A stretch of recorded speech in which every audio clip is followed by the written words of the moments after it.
Hi everyone, I hope you're all well. So by now I'm sure you're all fully aware I absolutely love orcs, but as well as a big love for orcs, I love cartoons. And growing up in the 70s and 80s, one of the cartoons I used to watch a lot of was Wacky Races, and just loved all their weird and wonderful vehicles. And obviously orcs seem to love weird and wonderful vehicles. So I've got this Mega Track Scrapjet, which I got from Chaos Cards. Don't forget guys, there's a link in the description, and if you use my discount code, you do get 5% off any sort of purchase of £30 or more on their miniatures. So yeah, go check them out. So obviously little box here, well I say little box, big box, one big sprue, base and instructions. And I'm going to be using the base on this one. I have started using the bases a bit more these days, just because I want to, well, make some fun bases. And usual sort of tools, clippers, glue and a scalpel, just to tidy up any of those mould lines. So whilst I am going to be using the instruction booklet here, I am obviously going to do a few modifications, just because I want this to look like, well, it's the Mean Machine. Good old Dick Dastardly and Muttley. And that's the first thing I thought when I saw this vehicle. I thought, oh, this would be a good one to convert. Yeah, because it seemed to have the sort of similar streamlined sort of look to it. There's a few obviously 3D printed parts I do near, well, the middle of the video. But yeah, initially I'm going to sort of build this as is. There's a couple of little things I'm going to leave out, especially as I'm going to obviously do a bit of chopping up. I've cut out the bits that I'm going to first sort of glue together, and so the usual thing when you first get these bits cut off is just go around trimming up, making it nice and neat. Sometimes there might be some little bits of sprue bits left on here, or say sometimes you get mould lines. Generally that seems to happen more with the older vehicles and miniatures that Games Workshop does, as their newer ones do seem to be better. Not always, but generally better. So yeah, using the blade, yeah, just scrape along, do it nice and gently, as if you scrape too much off, well, you can't put it back on. So yeah, generally sort of several sort of low sort of pass scrapes along it generally gets off, yeah, those little annoying mould lines. Sometimes you can't see them that much until it's painted, but yeah, it is worth spending a bit of time going around the miniature or the model and yeah, tidying it up. Don't forget to let me know in the comments if there's any kind of like kit bashing you'd like to see me do. I've got a few ideas of some other sort of things I want to do with, well, mainly orcs, just because I love orcs and I think kit bashing really seems to work rather well from them. Because I think they are the ultimate kit bashers, because yeah, they do take things and, well, cut them up, stick them together, paint them red, make them go faster, and yeah, they are just sort of the best kit bashers out there. So as I say, this is kind of going together mostly as is on the instructions. And like a lot of these kind of projects that I do, I've got a rough idea of what I'm trying to do, but quite often as I'm going along, sometimes I kind of wing it or amend what my initial thought was.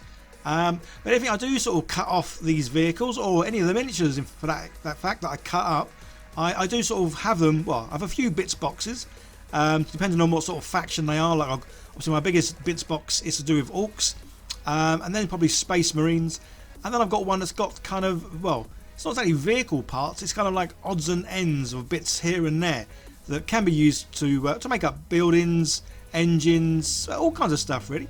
So yeah, it's worth keeping. Everything you do cut off, it's worth keeping, because, well, you never know if you might need it. And obviously, as I always sort of say, in my eyes, every bit of plastic on this thing costs money. So yeah, I'm definitely not going to throw away any money. Yeah, I'm going to keep some bits. So I've kind of marked off some lines here that I'm going to cut up using a good old Dremel tool, as I don't really have like a little junior hacksaw or anything else. So I'm going to use this, but what I have started doing now is getting the Hoover out. Obviously two reasons for this. One, the plastic, the dust from it isn't good for our lungs, and two, it makes a mess. So yeah, I've now adopted the fact of I use a Hoover. I have it on sort of literally right underneath whatever it is I'm going to cut up. Just as you can see here, there's no dust, there's no debris. Yeah, everything's coming off nice and neat. Obviously it is a bit noisy, and sometimes it can be a little bit awkward trying to sort of hold something and hold the nozzle of the Hoover, but this definitely saves a lot of time. As I used to do it in the past, and my desk would just have dust all over it, and sometimes you can't quite see it until you go to clean a little area, and then you notice other areas that look dusty, or it'll just be on my monitors and my keyboard. It just gets everywhere. So yeah, good little tip for you there guys. Get the Hoover out, get the nozzle, and have that literally right underneath whatever it is you're cutting up, or sanding for that matter. So using the Dremel tool certainly made short work of this. Got through it relatively nice and easy. Yeah, it's just a case of cleaning up the edges here. There's a lot of sort of bird bits that are kind of like cut off but still stuck. So taking them off, and I use a little bit of sandpaper just to sort of tidy up the edges. But again, so these are all the little bits that have come off. When you first look at them, it's kind of like, well, where would I ever use that? But as I say, because I'm making a lot of things with orc stuff, and they do just scrap bits together. So if nothing else, these can just end up in some sort of weird and wonderful orc scrap pile, and then just painted, well, look like a rust bucket. So yeah, definitely worth keeping every last little bit that comes off. If you do like my videos and you're new here, don't forget to hit that subscribe button, guys, and turn on the notification bell, as I do produce videos, well, every few days. So yeah, it's worth keep checking back, see what I'm doing. And again, your comments, I always read them. I don't always get chance or time to reply, but yeah, you would have seen recently I made the dry or textured dry brush palette, and that was purely because you guys mentioned how good one would be, and yeah, I obviously made one up and then 3D printed one. So yeah, guys, always leave comments about what you want to see me do, because more often than not, it's your comments that kind of get my mind working and kind of dictate what it is I make for the future. Because I like trying out different things, whether it's making things, painting. So I'm now doing some airbrushing, which is pretty awesome. And yeah, it's you guys that sort of suggest things. So 3D printing, I'm using my Anycubic Photon 2. And as you can see, this is the thing I love about 3D printers. If at first you print something off and it's not quite right, just print it again, and you can make it whatever size you require. So yeah, my initial obviously engine for the back was far too small. So yeah, just go and resize it, which takes seconds, and then yeah, print out a new one. Again, guys, links down below to Anycubic, as I've been using their printers now for the last couple of years, and well, absolutely love them. So yeah, big shout out to Anycubic and their wonderful printers, which are coming down in price so much these days, from even say from just 2 years ago. They're so much cheaper now. So as well as the big engine, I've got a couple of other little bits here, a little sort of fin to go on the front, and then a kind of I guess it's kind of like a fin thingy to go over the top, where good old Dick Dastardly and Muttley will be sitting. So obviously you need to put some weapons back on. So I've made a few changes to this, but obviously it still can be used as the original intended sort of vehicle. Obviously I don't play Warhammer 40k, I only play the kill teams. So like a lot of things that I build, guys, this is going to go on my eBay selling site. So if you did want to buy this, yeah, go and check that out. There'll be a link down below, as well as a link, well, as well as being able to see the other things that I've currently got on there. So I've got a few kill teams and a few other little miniatures, but yeah, go and check it out, guys, because say everything helps, and whatever I sell does sort of pay for me buying more bits of grey plastic, really. And it couldn't be a true orc vehicle with lots of sort of panels just put here and there. As I say, good old orcs, they do like to kit bash. So this is the original sort of part figure, but I changed the head just as, well, Dick Dastardly, I don't know if you guys can remember what he looked like. Admittedly, I had to go online just to sort of check and confirm. But yeah, he does have a rather large hat. I'm not sure if he's got a rather large head underneath it or just loads of hair. But yeah, his hat is a crazy size. So good old green stuff. Again, I use this every now and then. I'm not the best at all using this stuff. But for simple things, then yeah, I will definitely give it a go. So I'm definitely having fun with this kit bash. As I say, I just love orcs and doing the wonderful and wacky things you can do with them. And the next sort of project, or one of the projects I've got sort of lined up, is I'm going to do a sort of Super Mario kind of themed orc vehicles. So I'm going to do a variety of vehicles as the sort of go-karts with orcs looking like Super Mario, Donkey Kong and all the rest. So the squig, that was 3D printed as well, say on the old Anycubic Photon 2. And yeah, good old bit of, well, I didn't use green stuff this time. So green stuff's great for sort of more detailed work.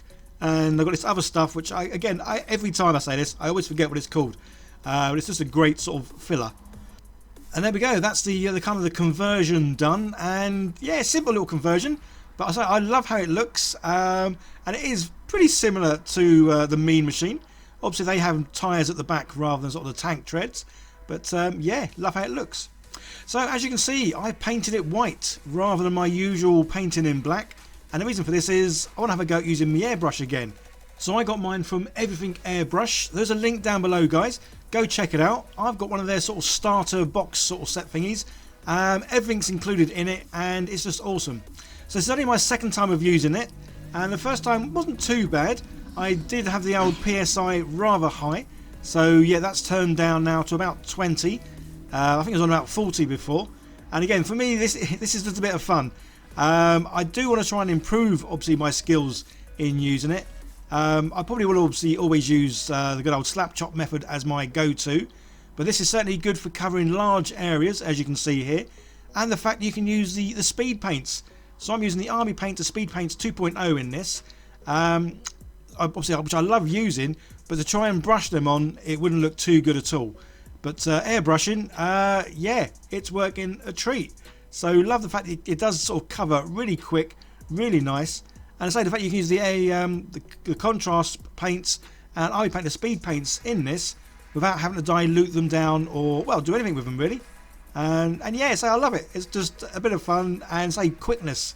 Yeah, I covered this really quick, which is good. But this does now mean that obviously I won't be doing the slap chop method because, well, I've already sort of part painted this. So to try and paint it black now and then do the dry brushing would just be a nightmare. So yeah, this is now going to have sort of solid colours on it. So I really wasn't too sure just exactly what I was going to do here, as in if I was going to do the solid colours, then do some like washes or highlights or, well, all that sort of variety of stuff. Yeah, I was kind of in two minds just where to go with this. Again, this is where I always have like a rough idea of what I'm doing, but then yeah, quite often I just sort of wing it as I'm going along. So it really did feel weird not painting this using any kind of sort of contrast paints or the Army Painter Speed Paints, as that's kind of obviously how I've been painting for the last, well, about the last 8 months now, since coming across that first slap chop video. Everything I have painted, I've used, well, the slap chop method of priming in black, then dry brushing grey, dry brushing white, and then yeah, contrast paints. So to actually use sort of normal paints, yeah, it really was weird. So that's one thing I love about the speed paints, is obviously putting one sort of paint on, and the fact that it does all three things, as in the highlights, the normal sort of colour, and then the shading. Getting all three things from one sort of application is just awesome. So yeah, it did feel weird painting this on, thinking, why is it just one solid colour? Where's the difference in it? And yeah, I did sort of again wonder what I was going to do after this. Was I going to do washes?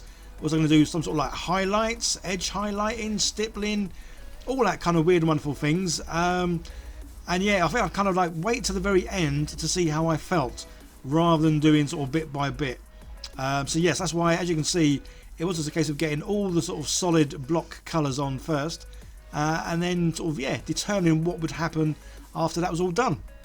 So how many of you guys have been converted from, well, the old sort of style painting where you build up the colours and the layers and the highlights? How many of you have gone from that to slap chop? Purely because obviously, well, it's a lot faster for sure.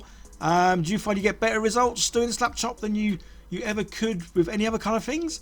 I know that's why I've sort of, yeah, loved slap chop, because it really is a game changer for me and giving me a love of painting and trying out new things, which is always good. So yeah, the base, going to keep that fairly simple, as I kind of want the wacky racer vehicle, well, to look like it's on a road, but I want the road to look like it's sort of started to broken up, or yeah, been an explosion, or I don't know, because obviously in any of the wacky races, the cartoons, if you ever saw any of them, there was always lots of, well, mayhem going on. So I think having this road looking like it's a bit broke is a bit of fun and relatively simple. And something I love using is this cork stuff. Obviously it's nice and smooth on the top, but when you break it up, the edges look like, well, look like stones really, which is pretty cool. So using that, some good old grout, as I like using that as the adhesive. It does take quite a while for it to dry. But the other good thing, as well as obviously being an adhesive to stick things to other things, it's a great kind of filler. And as I want this road to be at a bit of an angle, yeah, shoving loads of this underneath is just a quick simple, cheap way of doing that. And obviously the other good thing is you can put loads on, and then you put whatever it is you're putting on top of it, and you've got plenty of time to sort of move things around and get them where you want, as opposed to using any kind of like super glue where you stick it down and then bosh, it's dried, game over, it's where it is. So yeah, using the grout means I've got a bit more control over time, and again it's just a great sort of filler. Once it does go dry, it is like, well, it's like cement. So yeah, things aren't going to come apart. Not easy anyway. And then to sort of finish off and hide all the little gaps, holes and nooks and crannies and all that sort of stuff, yeah, another thing that I use quite a lot of is just this like sand basing. Again, this comes from Army Painter. I think it's their War Master? I'm not too sure, I haven't got the box with me. I think it's a War Master sort of set, but again, this stuff's great just for sort of filling in any gaps, little areas, especially with like broken up tiles and this sort of stuff. Yeah, this is just a great, quick, simple basing that I generally use quite a lot of, to be honest. This and grass, I guess, are my two sort of go-to basins. So I wasn't too sure how I was going to paint this eventually, but I'm going to use a sort of a matte black as the primer, and I've got this one from the Colour Forge. Yeah, nice big size tin, goes on really well, and yeah, so I primed it in black first, just to sort of see where I was going to do next. And then I thought, well, I'm going to use my airbrush again, just because I want to use it as much as I can, because it's so simple, so quick, and say covering large areas, it does work, yeah, really well. And I say the more I use it, I'm hoping the easier it gets, because it is quite it's quite a weird thing to use, in the fact you've got to push the little button down to obviously let the air flow out, and then pull back at the same time to let the paint come out. So yes, it's quite a learning curve just actually using the thing, let alone obviously how the application goes, and adjusting the PSI, and obviously there is adjustments on the actual gun to sort of determine how much comes out or how wide a spread it comes out, as well as obviously the distance between the gun and what you're painting. So yeah, learning curve huge. Again, more reason to sort of use it for, well, as much as I can really. Any little chance to use it, then yeah, I will be. And then to finish off the road, simply putting on some of the like the centre lines. Although as you can see, I've kind of put them off to the side, because I thought if I put them in the centre, well, you wouldn't see any of them because the vehicle is going to be over the whole top. But yes, I really enjoyed making this build. I had lots of fun with it. Love how it's come out. And yeah, okay guys, let's see it in all its glory.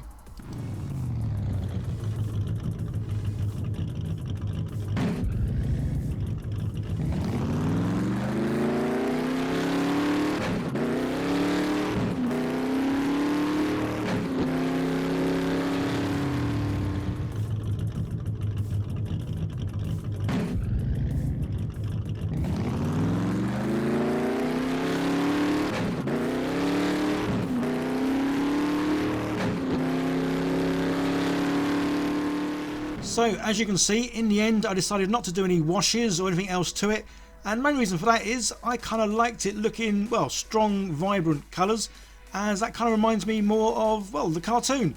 So yeah, no washes required here, definitely no slap chopping here, but yeah, loving the result, loving how it looked, and I think the strong colours work really well for, well, for this wacky races mean machine.